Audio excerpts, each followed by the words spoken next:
ഇങ്ങനെ എല്ലാവരും ഈ രണ്ടാളുകളായി മേശപ്പുറത്ത് തിന്നാൻ വേണ്ടി ഇരുന്നു എന്ന് മാത്രമല്ല, ഒരു മേശപ്പുറത്ത് ബുന്യാമീൻ മാത്രമാണ്. അങ്ങനെ ബുന്യാമീൻ അതാ പൊട്ടിക്കരഞ്ഞുകൊണ്ട് ഭക്ഷണത്തളികയുടെ മുമ്പിൽ ഇരിക്കുകയാണ്.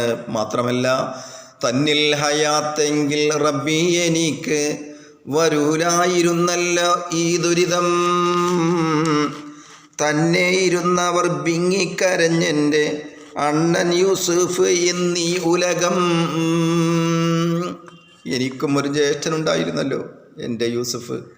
ആ യൂസുഫ് ഉണ്ടായിരുന്നെങ്കിൽ എനിക്കും രണ്ടാളുകൾ ഉണ്ടായിരുന്നല്ലോ, എനിക്കും ഒപ്പം കൂടെ കഴിക്കാൻ ആളുണ്ടായിരുന്നല്ലോ, തുണയുണ്ടായിരുന്നല്ലോ എന്നോർത്തുകൊണ്ട് മഹാനായ ബുന്യാമീൻ പൊട്ടിക്കരയുമ്പോൾ അതാ രാജാവ് ബുന്യാമീൻ്റെ സവിധത്തിലേക്ക് മുഖംപൊടിയുമായി വരികയാണ്. ആരാണെന്ന് മിസ്രിൽ ഭരിക്കുന്നത് എന്നാരും അറിഞ്ഞിട്ടില്ലല്ലോ. ഉന്നിയെ പോലെ മുഷിത്തിരിക്കുമ്പോതിൽ വന്നരശൻ ബുന്യാമീൻ്റെ ഇടത്തിൽ, ഒട്ടും മുഷിക്കണ്ട നമ്മൾ ഇരുവരും തിന്നാനിരിക്കായി മായിദത്തിൽ.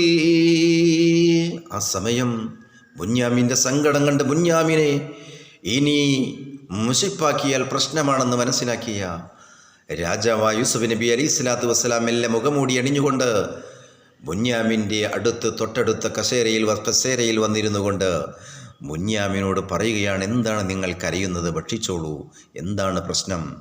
അപ്പോൾ പറഞ്ഞു, എൻ്റെ ഒരു അണ്ണൻ യൂസുഫ് ഉണ്ടായിരുന്നു, ആ യൂസുഫ് ഉണ്ടായിരുന്നെങ്കിൽ എനിക്കും തുണയുണ്ടായിരുന്നല്ലോ എന്നോർത്തു പോയപ്പോൾ ഞാൻ കരഞ്ഞു പോയതാണ്. എന്നാൽ നിങ്ങൾ ബേജാറാകേണ്ടതില്ല, നമുക്ക് രണ്ടുപേർക്കും ഇരിക്കാം, അതിൻ്റെ പകരമായി ഞാനുണ്ടല്ലോ. ചെന്നിരുന്നങ്ങീനെ ബുന്യാമീൻ തങ്ങളോ ഡൊന്നിത്ത് തിന്ന് പരിതാപമാൽ,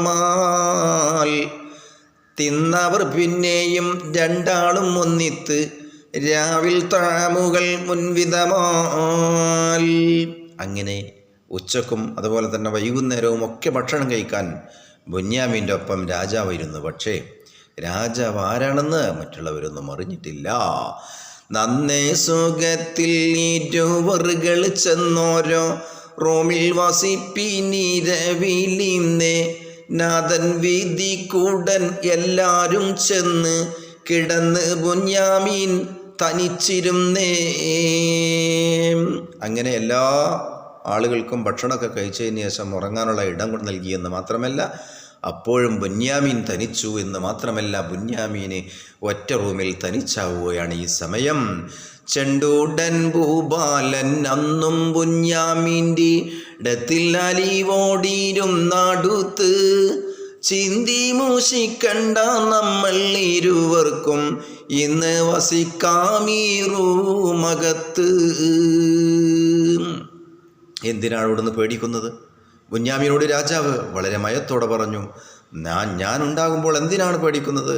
നമുക്ക് രണ്ടുപേർക്കും ഇന്ന് ഈ റൂമിൻ്റെ അകത്ത് താമസിക്കാം, അതുകൊണ്ട് ഒരു പേടിയും ബേജാറും വേണ്ട എന്ന് ബുന്യാമീനോട് രാജാവ് പറയുകയാണ്. എണ്ടും വിരുത്തി ഇരുവരും വന്നൊരു അലങ്കാര റൂമിൽ കടന്നിരുന്ന്, ഏറ്റം മഹബത്തിൽ രാജൻ വിരുത്തി നിൻ്റെ ഏട്ടഞ്ഞനാവട്ടെ മുത്തേ ഇന്ന്.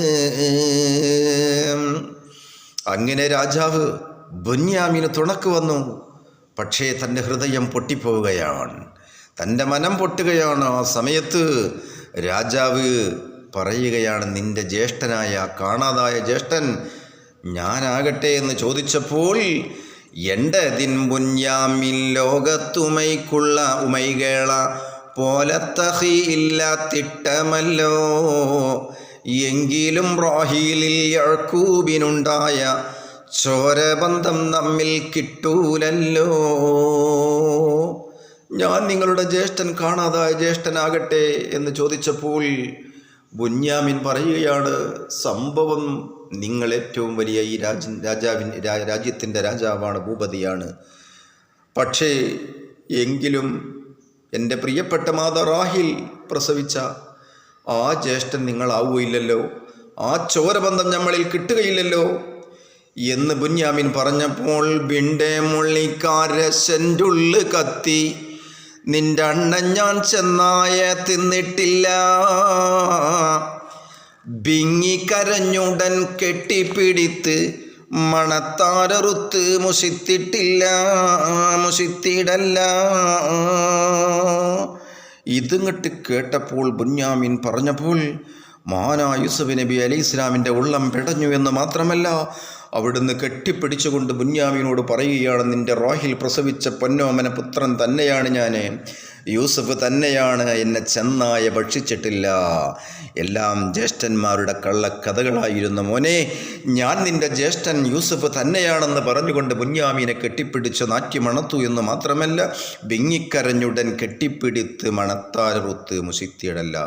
അതുകൊണ്ട് ബുന്യാമീൻ, നീ ഒരിക്കലും ബേജാറാകണ്ട, മുഷിപ്പാകേണ്ട, ഹൃദയം ഇനി സുറൂറായിക്കൊള്ളുക, സന്തോഷിച്ചു കൊള്ളുക എന്ന് യൂസുഫ് അവിടുന്ന് യൂസുഫാണ് ജ്യേഷ്ഠനാണ് എന്നുള്ള വിവരം ബുന്യാമീന് കൈമാറുകയാണ്. ബുന്യാമീൻ അറിഞ്ഞിരിക്കുകയാണ്. ഇനി എന്ത് സംഭവിക്കുമെന്നറിയണ്ടേ അടുത്ത എപ്പിസോഡിൽ.